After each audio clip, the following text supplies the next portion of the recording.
Good morning, friends, and welcome to Gardening with Creekside. Today, Miss Brenna and I are working up here on the corner of the privacy berm on the house side because we have lost some plants and it is time to fill in those holes and just bring back the beauty, the color.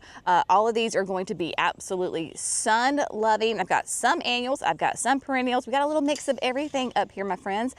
So we are going to work in this space. It is supposed to be really warm today. It is currently in the shade, so I am going to move with purpose so that I can stay in the shade. Now, is this a shade garden? Absolutely not. It is a full hot garden, and it is on a slope, so it drains super well. So let's look at all of these great plants that we are going to be putting in here. Of course, just to kind of give you the perspective over the whole thing, because I like to give you the big picture. So we are on the house side of the privacy berm, and basically we're going to be working in this area right here. As you can see, we have got nice big blank space. We're going to be developing that blank space probably next week. So here on the house side of the privacy berm, we are going to be adding in this blank space some shrubs, perennials to kind of mimic on the other side. So what I'm going to do today is just kind of fill in the gaps of some plants that we've lost. You know, that's just natural, folks. If you garden long enough, plants are going to die either because of the location you put it in, weather conditions, critters. Losing plants is a fact of life when you garden. And so we're going to kind of come back in here and beef some things up. So as you can see, the sun is starting to creep in right here. What I have on this side is I had some boom chocolatas. I had 3, so I lost 1. So if I lose 1, I replace it with 3, right? I mean, that makes sense. So we're just going to fill in with the boom chocolata right here. Of course, that's that beautiful, gorgeous perennial geranium.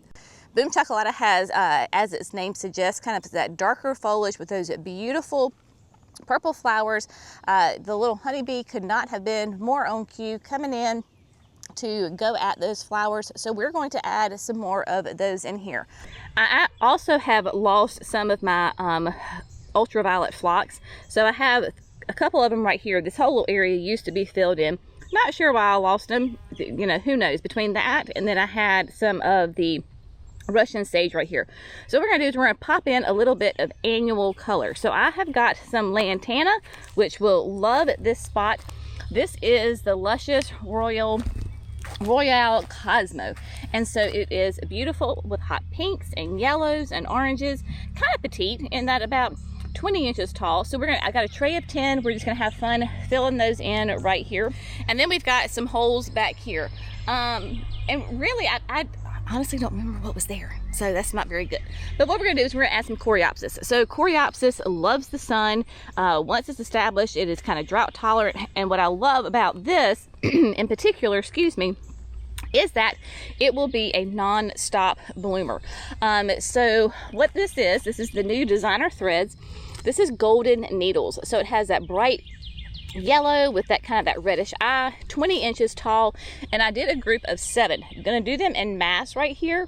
By planting them in mass, we're gonna have a huge, just gorgeous ribbon of color. Now, you might notice that they're placed a little interestingly.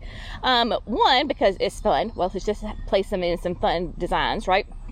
2, I have also strategically placed them at an emitter of the drip line. So you can see we have the drip tubing through here. And so everybody is at an emitter because I am planting underneath a maple tree. Maple trees can have really shallow roots and they're going to suck up some water. So put them at an emitter so that way they have lots of good water that won't be stolen from the tree. Here we have some Tuscan golds. So this will be really fun. That Heliopsis, that false sunflower. So this is going to be a beautiful bright yellow next to the other bright yellow, stunning. And then, you know, for me, I do love my Cleome. So we're going to add in 5 of the Senorita Rosalita Cleome. I have them kind of intermixed between the Tuscan Golds. And then this is the new Stokes Aster. That is the Riptide. So it's kind of that bluish purple color. excuse me, the pollen today is awful. And so we have 2 Senorita Rosalitas here, and then we have 3 here, because I love the color, that bright color of the opening act phlox, but it is almost done. So it's going to give me that same kind of color, but it will be continuous color throughout the summer. And then of course we have the Niagara Falls grass back here. That will be a beautiful backdrop. Those will get nice and tall, like in that 4-foot range. Very happy, easy, great perennial grasses. So this will look really pretty in there as well. So I have all of my supplies. I have got my biotone. I have got my 5-inch auger and the 9-inch auger. So what I'm going to do is I'm going to try to beat the sun so I'm not dying out here, and I'm going to get all these planted, and then we're going to come back through and we're going to talk some more, because I've got a couple of issues going on with my perennials, phloxes. So I want to talk about that and just share some tips and tricks with you as we create gorgeous color perennial on this corner of the privacy berm.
All right, my friends, today's project is complete.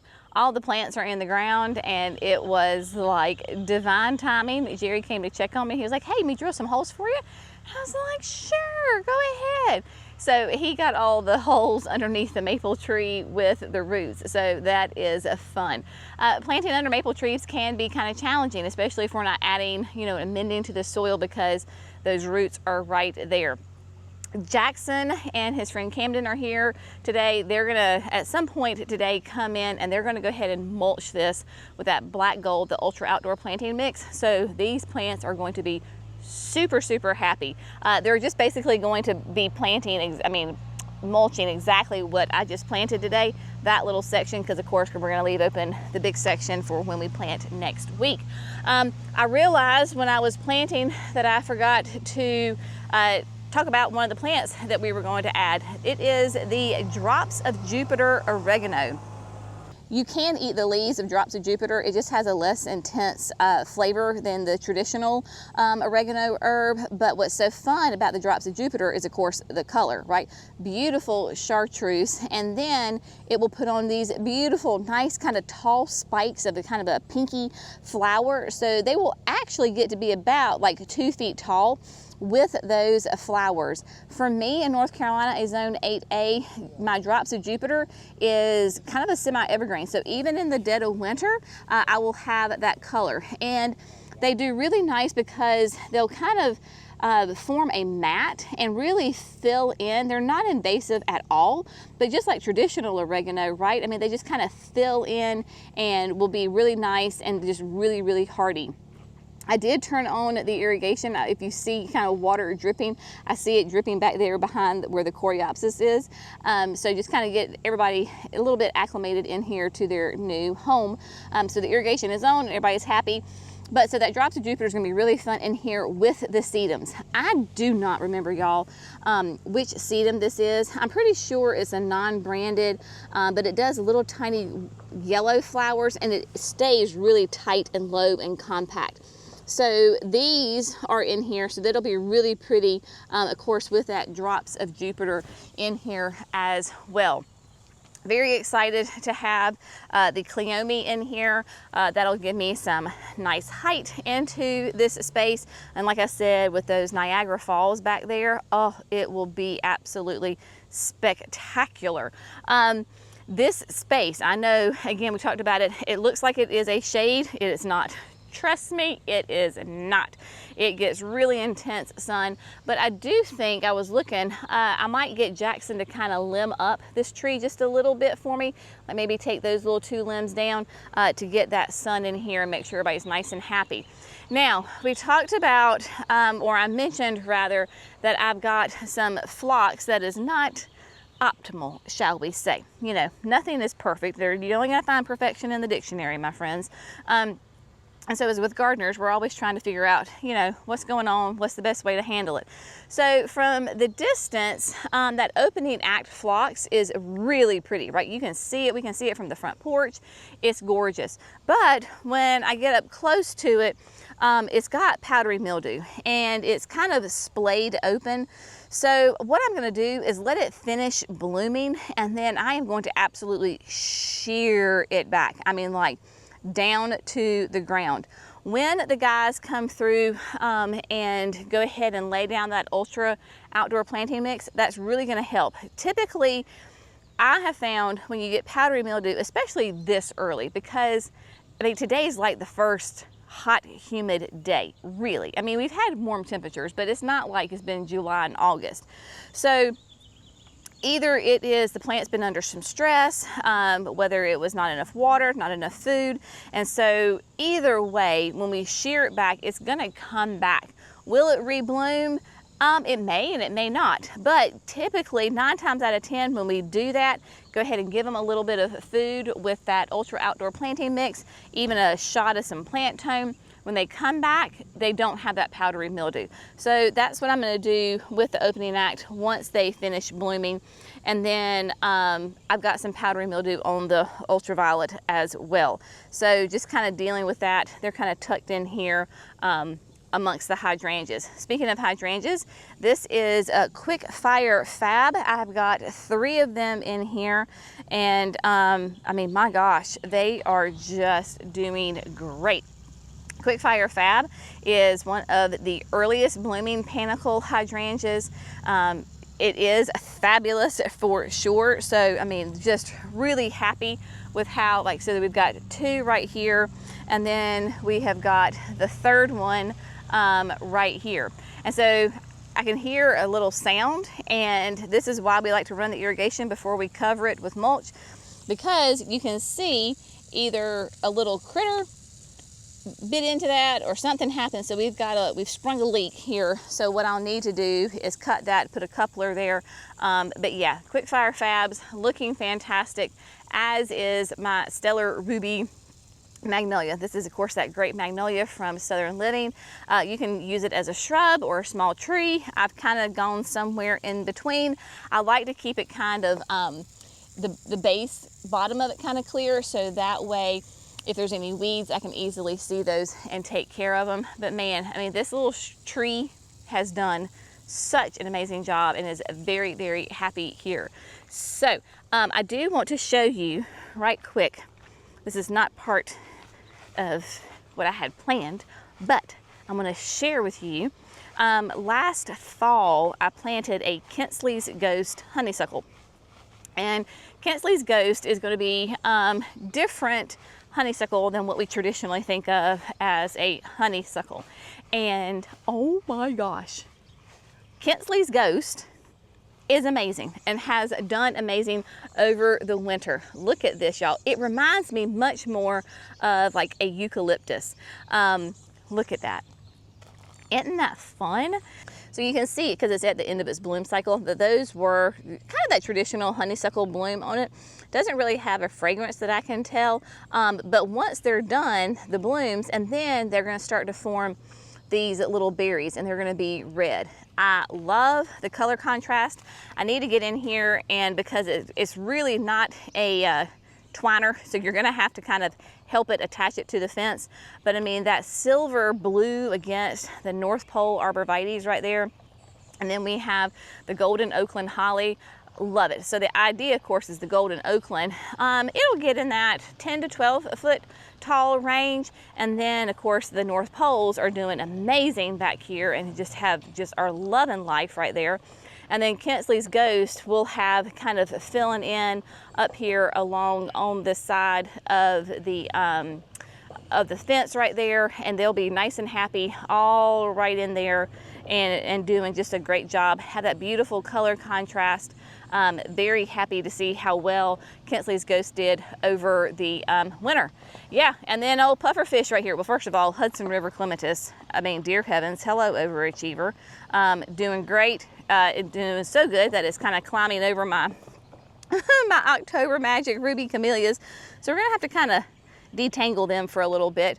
But this is pufferfish, y'all. Look at pufferfish. Amazing. I mean, like, really nice, good size. This is probably every bit of 5 feet right now. And I do see a couple of little buds up here. So let's see. The first flower buds off of pufferfish right there. Look at that. So she is doing great. She's going to be covered before we know it in those big, beautiful, creamy white flowers. And then perhaps one of my all-time favorite, definitely in the top 3 favorite butterfly bushes. This is the Pink Cascade 2. And Pink Cascade 2, oh my gosh, she too has buds all over her. If you remember, during Hurricane Helene, she basically got uprooted. I mean, she still kind of is, my friends. That's just why we love butterfly bushes, is because they're so tough. Can you see those roots? Yeah, because she was so top heavy and got pushed that way, then it uprooted her. These are dead, right? So they're brittle. They're no longer alive as far as the roots go. But she is so well established in there, she does not care, and it is not gonna be long before she is in full bloom, got buds just galore. We got a sweet little ladybug. Love our little ladybugs. Hello, sugar. So yeah, it is going to be fantastic. And then as we peek through the gate, we can see the Holy Grail hibiscus with the Minecraft gold. Oh, there goes Mimi and Rosie. She's been helping me plant hostas today. There goes Rosie. Yep, they're going home. It's lunchtime. So we got the Holy Grails and then that Minecraft gold. Oh my gosh, y'all. Just beautiful. Love that color combination with the Baptisia back here in the back. So everything is doing great. And Sensation honeysuckle. So this is that kind of that classic traditional honeysuckle that we think of. And we've got a sweet little bee right here. This does smell delicious and it is doing great. Kind of again on the end of the bloom cycle right now for this guy. But man, this thing is a beautiful beast. Got to kind of keep it under control, but you can see those nice, big, beautiful flowers. Somebody was asking me, because I don't know about you, but if you had a country childhood like I did, we grew up eating the nectar off of the honeysuckle. And so somebody asked me if this had that same sweet nectar, and I was like, I don't know, I'll have to try it. So give me a second, let me try. All right, so this is very hard for me to do one-handed because I'm holding the camera. But basically you take off a bloom and then you very gently pinch the tip and you pull. And so you're gonna pull those little stamens through, and then if it has the nectar will end up right here and you can suck it and kind of, quote, drink the nectar. Okay, well, there was some, or maybe it was just that flower, but it wasn't quite as sweet as what we grew up doing.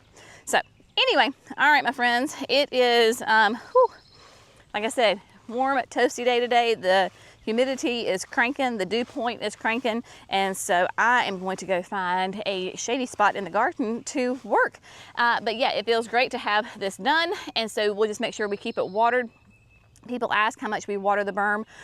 Once the plants are established, like this is literally the first time I've turned the irrigation on, and that's simply because I've got those new plants in there and trying to get them some water because it is such a warm day today, get them situated. But again, yeah, haven't run the irrigation at all since last summer. Once these are established, and really about the first 2 weeks, if I can get the first 2 weeks, 2 to 3 weeks, then you're pretty much good.